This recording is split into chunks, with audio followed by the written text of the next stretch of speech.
October is Domestic Violence Awareness Month. We are talking today to Amber Gomnitz, a domestic abuse advocate for HAWC, which stands for Healing Abuse Working for Change, and Ron Piscitello, the domestic violence officer for the Gloucester Police Department. Hi, you guys. Good. Hi, hello, thank you for having me. Amber, let's just start off. What do you hope to communicate during Domestic Violence Awareness Month? So we really want to raise awareness around domestic violence and the fact how people can engage in services even during COVID, and the fact that we are all up and running and that our community is really trying to engage with survivors and meet their needs even during this time. Ron, could you tell me what it means to be the City of Gloucester Domestic Violence Officer, and how did that role come about? So in 2015, this position was enacted by Chief Campanello at the time. I was assigned this position. What I basically do is further investigate issues of domestic violence. And you know, that entails several things: interviewing witnesses, victims, which could also be children, collecting evidence, video photographs, injuries, above all making sure that those victims and those children are safe, utilizing other services such as HAWC, DCF, elder care, if you have victims of a certain age, Department of Protective Services for disabled people, and then beginning your investigation, which, we can go on and on about what that entails, but and the number one thing is obviously to be able to help the victims of these crimes. That's our number one priority, and that's really what it comes down to make sure that they're safe, to make sure that the abuse ceases, and to put them in a safe place where they can no longer fear their abuser and potentially more harm their way or for their children. So I'm just going to add to that. So I work with a lot of clients who, as you mentioned, may not be comfortable engaging with the police or the courts and need to be prepared for that. One of the things I think is great with Ron is that he is willing to have sort of off the record conversations with people who are exploring what their options are as far as a legal response. And that's wonderful because some people just don't have that trust, and HAWC is able to help facilitate that. The other piece is that we are aware that some people aren't ready or maybe will never be ready to go through the police or the court and still need to address the trauma and abuse that they've experienced. So we're familiar with both situations. And could you just touch upon what some of the situations might be that might be unusual for people during the pandemic? I mean, one of the issues that we're finding, and I'm sure Ron can attest to this, is that people are now really stuck in their homes oftentimes with their offender. And in full transparency, with the economic crisis and what's going on politically, situations within the home have gotten more and more stressful, I'd say, for most families. So it's really trying to find time when you could reach out for help when there isn't somebody around.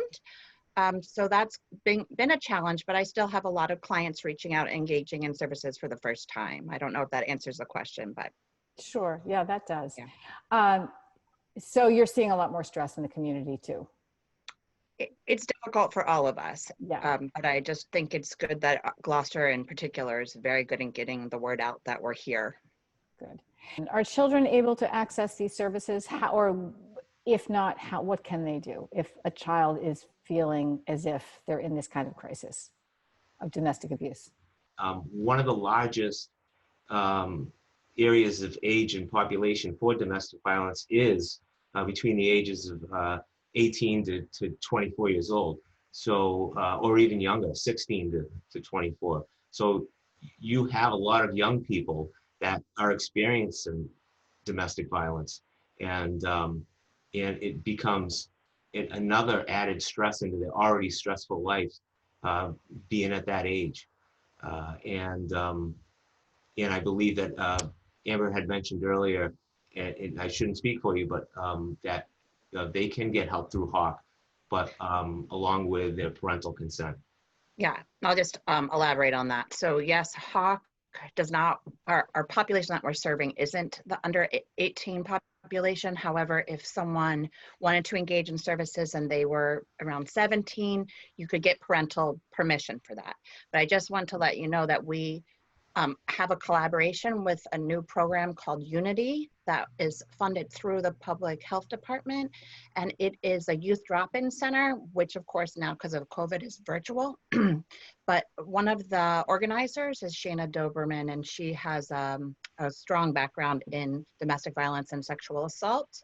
And the director is named Kate Dalton Wise. So you can reach them at Unity_Gloucester. I guess that's the best way to reach them, but we will also provide some information at the end. But that does give Gloucester a unique opportunity to work with the youth.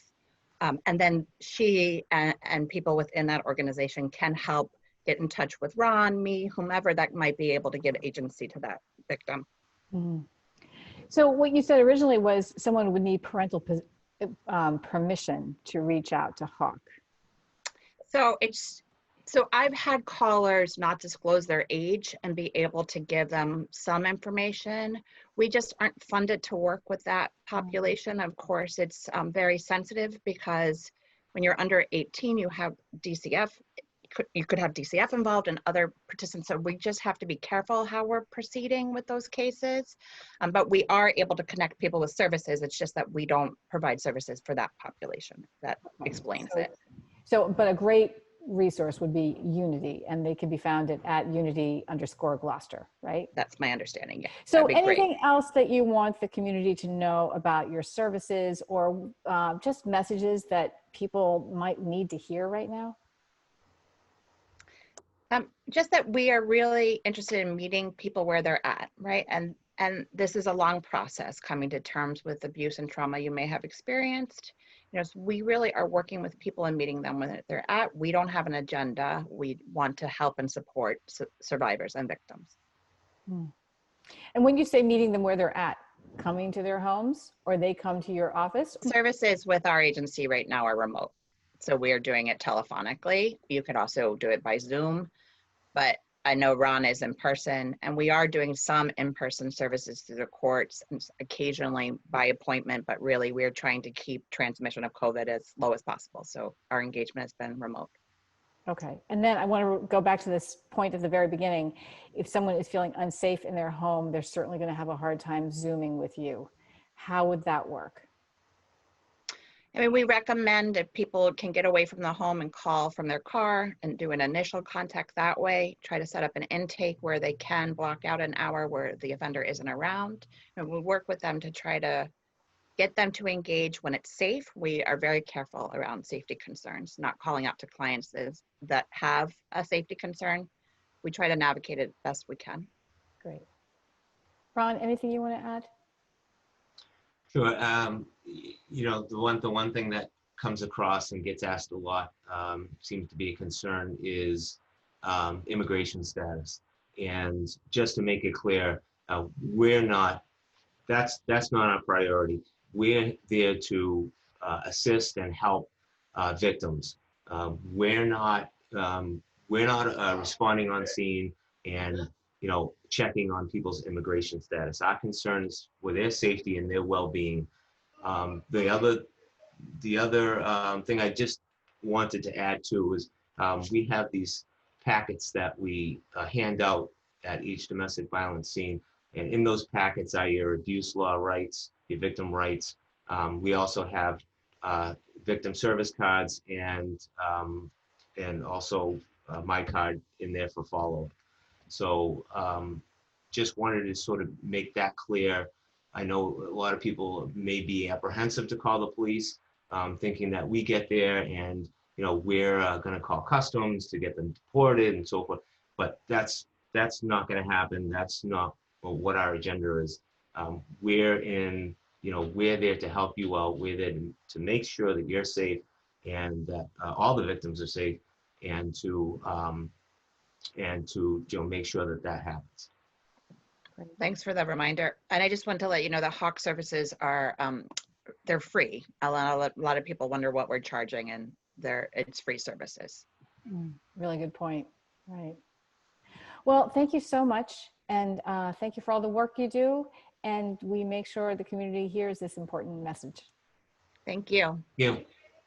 Have a great day, guys. You too. Take care. Bye.